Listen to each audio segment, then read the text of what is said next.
Hi అండి, అందరికీ నమస్కారం. Welcome to our channel. This is Vikram from learner zone.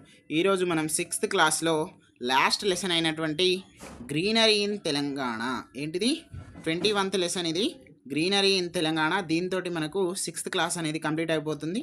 మనం రేపు 7th క్లాస్ ఫస్ట్ రీడింగ్ మ్యాప్స్లో వెళ్ళిపోతాం.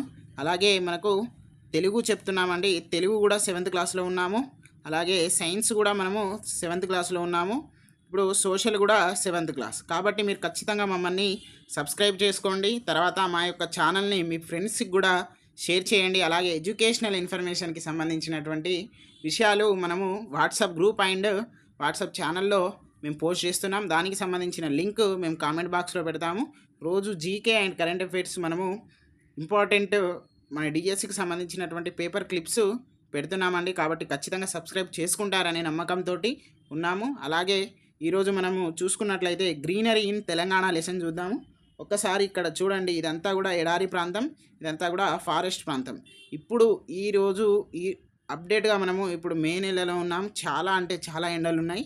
దానికి కారణం one of the most deforestation.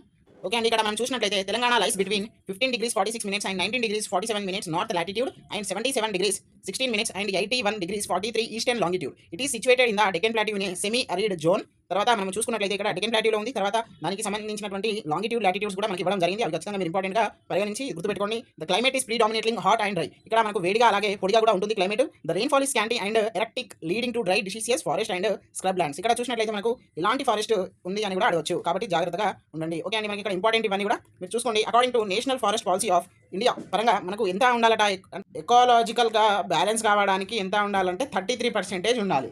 33% ఉండాలి. కానీ మన తెలంగాణలో ఎంత ఉంది? ఓన్లీ 24% మాత్రమే ఉంది.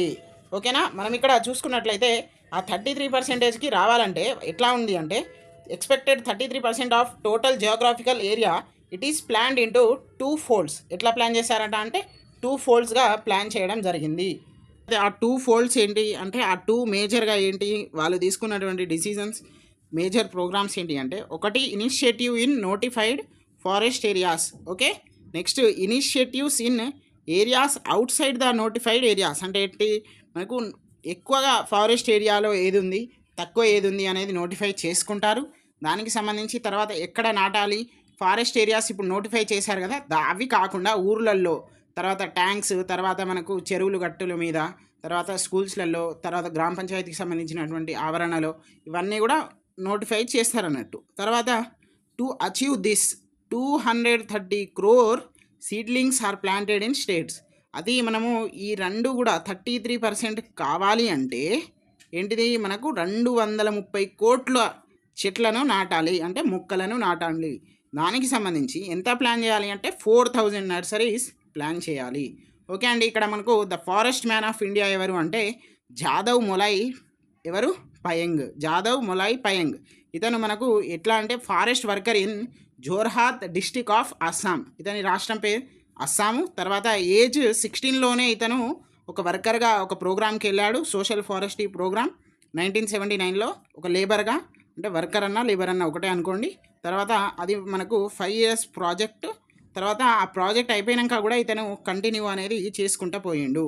అక్రాస్ ఎంత 1360 అంటే 1316 acres over a period of 20 years.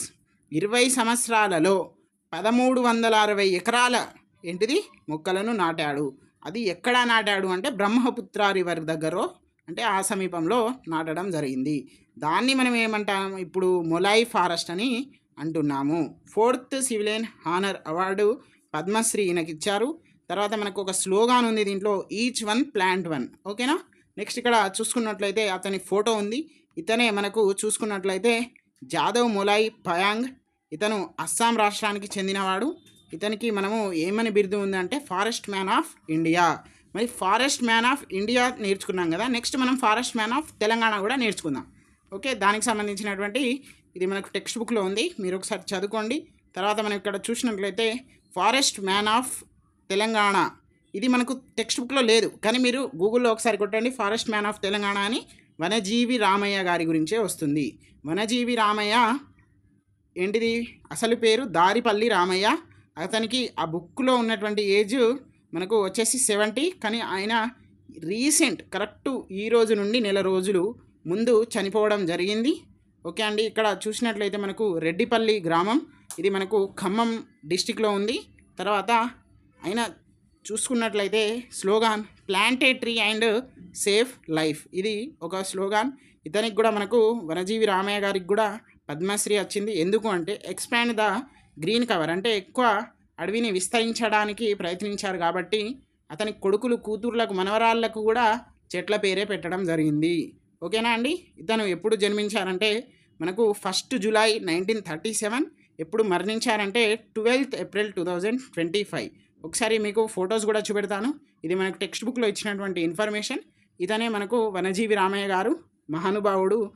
ఇప్పుడైతే మన మధ్య అయితే లేరు కాబట్టి ఇంకో వనజీవి రామయ్య లాగా మనం అందరం కూడా కావాలి. మనకు ఎంతో కొంత, మనం అంతగా ఎదగకపోయినా రేపు మనం స్కూల్స్, లేకపోతే మన విలేజ్లలో, లేకపోతే మన కాంప్లెక్స్లలో ఖచ్చితంగా మన వంతు మనం కృషి చేయాలి. కృషి చేయకుండా ఏం కాదు, కానీ నరికివేయద్దు. ఇది మనకు పద్మశ్రీ ఇవ్వడం జరిగింది. ఇక్కడ మనకు అందరికి కూడా మా యొక్క రిక్వెస్ట్ ఏంటిదంటే, మేము 6th క్లాస్ వరకు సక్సెస్ఫుల్గా 3 సబ్జెక్ట్స్ కంప్లీట్ చేశాం. 7th క్లాస్ రన్ అవుతుంది కాబట్టి ఖచ్చితంగా ఒక రిక్వెస్ట్ ప్లీజ్ అంటున్నాము, లైక్ చేయండి, సబ్స్క్రైబ్ చేయండి, అలాగే ఒక 10 మందికి షేర్ చేయండి నచ్చినట్లయితే.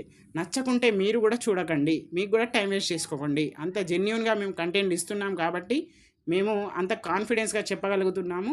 ఓకే అండి, థ్యాంక్ యూ.